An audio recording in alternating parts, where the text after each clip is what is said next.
A Dallas rapper just poked the wrong giant, and now NBA Youngboy's camp might be gearing up to make an example out of him. This isn't just rap beef anymore, it's turning real fast. Something wild is going on behind the scenes of the Dallas rap scene, and if what I've heard about Montana 700 and NBA Youngboy is true, things are about to explode in a way no one saw coming. This right here isn't just another rap beef. It's about power, respect, and how far influence can reach before someone decides to cross the line. It looks like some of y'all Dallas fans are about to hit that block button today, and honestly, I get it.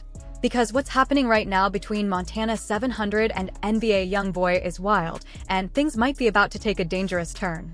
So here's what's going on. A video recently started making rounds online, clips of Montana going off about Youngboy and his crew. And before anyone could blink, social media ran with it. But if you've been following the Dallas hip-hop scene, you'd know this tension didn't just appear overnight. It's been brewing for years, slowly building under the surface. Now, before anyone starts picking sides or jumping into the comment section, let's take a step back and break this whole thing down properly. Because to really understand what's happening between Montana 700 and NBA Youngboy, you've got to look beyond the surface-level drama and see how it actually built up over time. Montana 700 isn't new to the game. He's been around for a while, grinding his way through the underground rap scene and earning a reputation for being raw, outspoken, and unfiltered. He's never been the type to bite his tongue or play nice for the sake of the industry. If he's got something to say, he says it, whether people like it or not. And for years now, he's been slipping subtle shots in Youngboy's direction. These weren't always obvious callouts. Montana would throw a quick line in a verse, make a reference on social media, or drop a clip that hinted at tension. Most casual listeners probably missed it, but those who live and breathe hip-hop, the ones who know how to read between the lines, caught on early. They could feel the shade. See, that's how rap beefs often start. It's not always about someone saying a name directly. In hip-hop culture, disses are a language of their own, coded, layered, and clever. A single line can carry double meanings that only insiders or real fans can decode. It's like a chess game played in rhyme form, and the people who know the game can recognize every move, every subtle play. Montana knew exactly what he was doing. He understood how the internet works, how fan bases spread clips, and how word travels fast. You don't always need to drop a diss track with a name attached, all it takes is one clever bar and the right audience to make it viral. And slowly but surely, those references started stacking up. At first, it was just whispers. People thought maybe Montana was just expressing confidence, not actually targeting anyone specific. But over time, the pattern became too consistent to ignore. The tone in his music, the timing of his posts, the way he'd react to certain news about Youngboy, it all lined up too perfectly. For the hip-hop community, especially in the South, the message was clear. Montana had something to say about Youngboy, even if he wasn't spelling it out. Now, let's be real, NBA Youngboy doesn't need much of an introduction. Coming out of Baton Rouge, he's one of the most successful and talked about artists of his generation. He's got a catalog packed with hits, a streaming presence that rivals the biggest names in the industry, and a fan base that moves like an army. They're loyal, loud, and ready to defend him at any moment. So when you're operating on that level, you hear everything. Every rumor, every diss, every whisper, it all finds its way back to you, especially in the age of social media. The industry is small and information travels fast. If someone in Dallas drops a slick comment about you, it doesn't take long before it lands in your circle. And that's exactly what happened. Youngboy might not have responded right away, but don't mistake silence for ignorance. His camp saw what was being said. They noticed the energy behind it, the repetition, the consistency. And when you reach a certain status, silence itself becomes a tool. You choose when to speak and when to let others speak for you. But here's the key point, this isn't just about two artists. It's about power dynamics in the culture. Youngboy represents a certain level of influence, structure, and respect. Montana represents hunger, ambition, and the willingness to take risks to be heard. When those two forces collide, it's not just a clash of personalities, it's a collision between different stages of success. Montana's jabs were like pebbles hitting a giant wall. Individually, they might not seem like much, but over time, they start leaving a mark. And once the internet caught on and started resurfacing those clips, it reignited everything. Suddenly, what had been a quiet back and forth in coded language turned into a public narrative. Fans started taking sides. Old videos began circulating again across TikTok, Instagram, and YouTube. What used to be whispers in niche corners of hip-hop conversations became headlines and algorithm-driven content. That's when things changed, because once something starts trending, it takes on a life of its own. From that point on, this wasn't just about Montana and Youngboy. It became about how each side would respond. Would Montana double down and use the attention to boost his name? Would Youngboy ignore it, or would his team make a move to protect his reputation? That's the fascinating part of this story. On the surface, it looks like another rap beef, two artists throwing shots. But underneath, it's a case study in strategy, image control, and power. Montana's been making noise long enough to know how to keep eyes on him. Youngboy's been on top long enough to know that not all battles are worth fighting. Some are better handled quietly through structure and presence. So before we dive into what happened next, the confrontations, the statements, the coded messages, it's important to understand how we even got here. This didn't happen overnight. It was years of subtle disses, strategic silence, and moments that the internet refused to forget. That's how modern-day beef works. It starts in the shadows, builds through algorithms, and eventually explodes under the bright lights, all before anyone even realizes how deep it really runs. But here's where it gets serious. NBA Youngboy isn't just another rapper. He's one of the biggest names in the game, period. Coming out of Baton Rouge, he's got streaming numbers that compete with global superstars and a fan base that moves like an army. When you're at that level, every word about you travels fast. Someone talking slick in Dallas? That'll reach Youngboy's camp in a matter of hours. And that's where the power dynamic really starts to shift. NBA Youngboy's influence isn't just about music anymore. It's about reach, respect, and reputation. His name carries weight far beyond the studio or the charts. When you've been dominating the game for as long as he has, every move you make echoes across the culture. His circle, his connections, his team, they all play a part in shaping how the world reacts to him. That kind of power changes the equation. A small jab, a single diss line, or even a subtle post from another artist can turn into a full-blown moment the second Youngboy's name is attached. That's not about fear, that's just how influence works. When you're sitting at the top, the smallest things can ripple like waves. And in hip-hop, where ego and image are everything, even a quiet ripple can cause a storm. What makes Youngboy different is how his presence extends beyond music into something deeper, a cultural force. His fan base moves with him like a unit. When he drops, they drop with him. When he speaks, they amplify his words. That kind of loyalty doesn't just build overnight. It's earned through years of consistency, pain, authenticity, and connection. Whether people love him or hate him, they pay attention. So when Montana 700 stepped into that space, whether intentionally or not, he entered a battlefield where perception matters more than proof. It doesn't take a diss track to make noise anymore.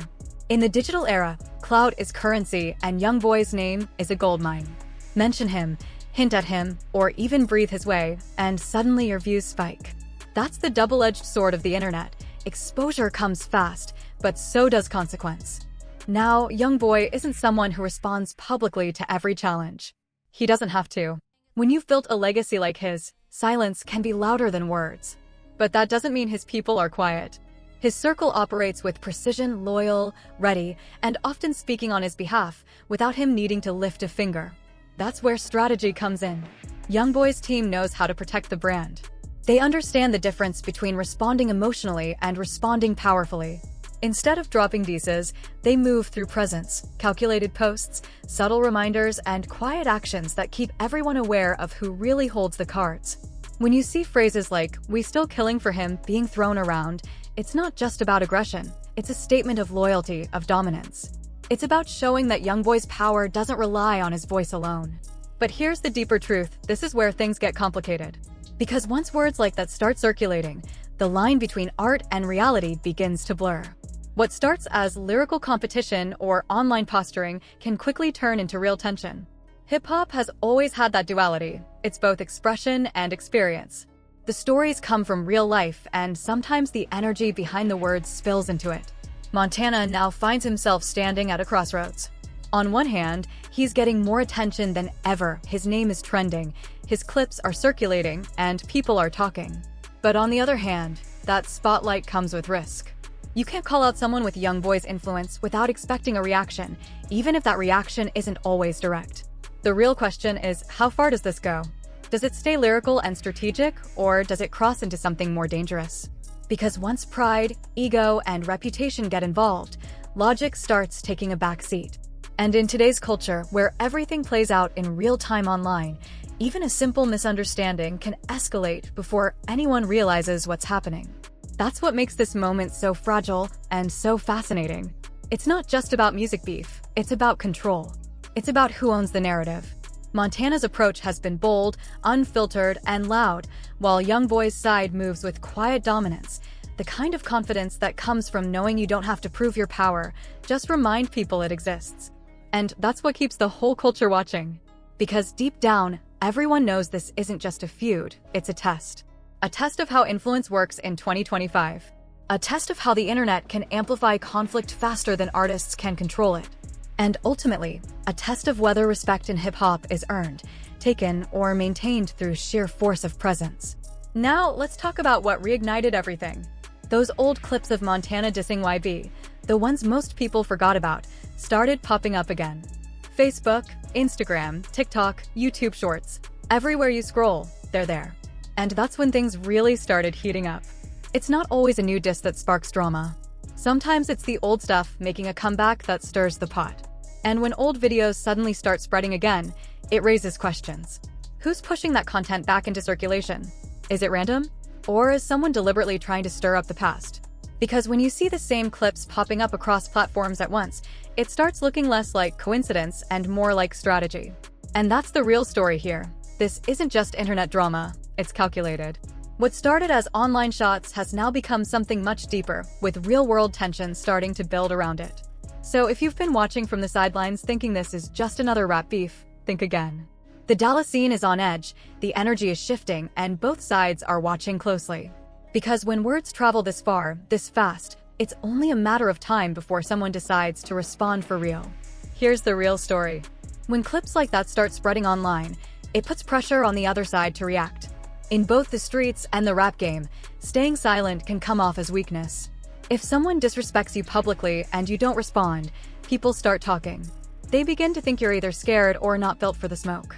Now, NBA Youngboy has built his entire image around respect and control. He's known for handling his business and making sure no one plays with his name. So when those old Montana 700 clips started trending again, it wasn't something his camp could just ignore. The moment that footage hit social media, the energy shifted, and Youngboy's people started stepping in to make their stance known. Soon, videos began surfacing showing folks connected to Youngboy's circle calling Montana out directly. The message was simple. We see what you're doing, and we're not letting it slide. These weren't random internet outbursts either. They were calm, deliberate moves meant to send a clear warning. And that's when Lil Pap entered the picture, the moment that took things from heated to serious. If you don't know who Lil Pap is, he's not just some background name. He's someone with deep ties to Youngboy's crew, respected, connected, and known for standing firm. When he spoke up, people listened. Montana had been pushing the line for a while, dropping more disses and subtle shots at YB. But Lil Pap's response cut through all the noise. He didn't just defend Youngboy, he made a statement that raised the stakes. When he said, "We still killing for Youngboy," that wasn't just tough talk or some internet hype. In hip-hop culture, that kind of line has meaning. It's a coded message, a mix of loyalty and warning all in one. It means this isn't just one man you're disrespecting. It means Youngboy has people, real ones, who stand behind him and are ready to move if they have to. That's when everything changed. From that point on, it stopped being about rap lyrics and turned into something way more personal and dangerous.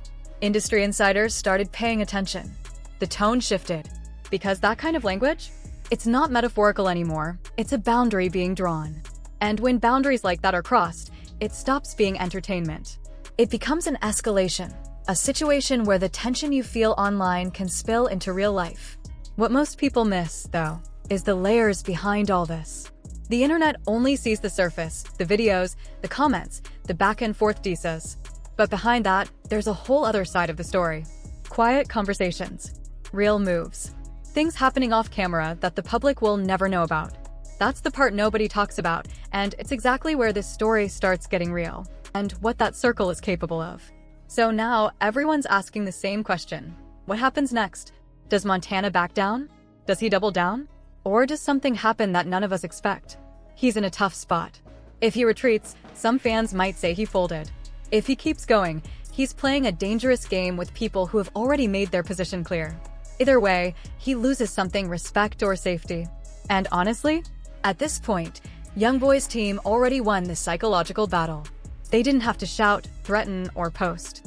They made their point quietly but effectively. Now, it's on Montana to decide whether he respects that message or whether pride keeps him walking deeper into the fire. From a cultural point of view, this whole situation says a lot about how power really works in hip-hop. It's not always about who makes the best music or who's the most talented on the mic. Sometimes, it's about who holds the most leverage and who's bold enough to use it. That might sound uncomfortable, but that's the truth. People in the streets have been whispering about this for months. Everyone knows what's going on. The real question is whether it stays as just tension and confrontations, or whether someone decides to take it further. And that's where it gets dangerous. Because once things start moving in that direction, nobody can predict how far it'll go. Now, if we zoom out for a second, this whole thing is like a snapshot of how beef works in today's hip-hop world. It's not always about somebody pulling up or physically doing something. More often, it's psychological, a power game built on perception and control. The way Montana 700's old clips came back around? That was passive aggression at its finest. He didn't have to drop a new diss. The internet just dug up what he already said, and suddenly, the flame reignited. That's how narrative manipulation works in the digital age sometimes. You don't start new drama, you just remind people of old wounds. And Youngboy's response, or really, his team's response, fits the same pattern. They didn't come out swinging publicly. Instead, they made it known through quiet but powerful messaging that the structure around Youngboy still stands strong. When people say, "We still killing for Youngboy," they're not talking for the sake of shock value. They're reinforcing an image. This isn't just one man, it's an organized unit, loyal and ready. For the culture, this whole back and forth shows how dangerous the internet has made things. Old content never dies. A clip from years ago can resurface overnight and restart something that had cooled off long ago. Everything's documented, and everyone's got an audience now. A single post can change a narrative or spark a feud that nobody planned. But here's what both sides understand: this is a game with rules. Montana knows what he's doing when he keeps dropping subliminals. Youngboy's team knows exactly how to apply pressure without crossing legal or physical lines. Both are playing strategically. The real question is, what happens if someone breaks those rules? What if it stops being about posts, disses, and pride and turns into something more real? That's the line hip-hop keeps walking, and it's getting harder to tell when it's crossed. Because when words like "we still killing" enter the conversation, it stops being performance and starts sounding like preparation. That's when things shift from art to actual risk, from lyrics to life. At the heart of it, what we're watching is ego, respect, and power colliding. Montana 700 is undeniably talented, but he's trying to build his brand by standing against someone far bigger, and that's a gamble that only works if you've got your own leverage. The truth is, Youngboy's camp is making sure everyone knows he doesn't. And they're doing it smart, not with chaos, but with quiet, controlled dominance. It's a strategic mix of presence and warning. No yelling, no drama, just power that speaks for itself. But let's be honest, once people start talking about still killing for somebody, that's not entertainment anymore. That's when the tone shifts from music to menace. Montana's at a crossroads. He's got to decide if this attention is really worth the heat that comes with it. Youngboy's team, meanwhile, has already said enough without saying too much. Now it's just a matter of whether someone decides to push it further or let it cool off before it crosses a line that can't be undone. For the rest of us watching from the outside, this is a reminder that what we see online isn't just a storyline, it's real life. Real people, real emotions, real consequences. And how this ends. It won't just shape Montana and Youngboy's paths, it'll say a lot about the state of hip-hop itself and how far artists are willing to go to protect their name, their image, and their power.